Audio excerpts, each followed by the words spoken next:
Blue. 2019 model. Financing po ito. Down payment po niya 100K. 14,000 lang po monthly for 48 months. Ayan po. Tingnan natin yung itsura niya. Ganda po. Oh.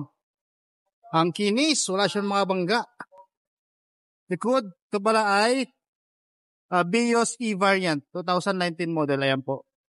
Swerte makakabili nito. Cash price ito guys. Kung bibili po ninyo, 520. Ayan. Makapal gulong. Check natin yung loob. Oh, all power. At naka-leather seat. Nagsama pa yung ito sa kabila. All power po ito. Vios na automatic transmission. Okay. Naka-LED na rin po siya. Malamig po yung aircon niya. Nagtutubig. Ayan po yung shifting niya. Oh.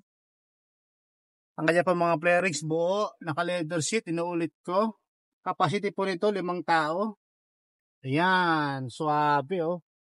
Ang ceiling malinis. Wala po siyang mga dumi-dumi. Dashboard malinis. Walang basag. Kompleto. Ang kanyang manibela. Ito po yung control shift niya. Check po natin.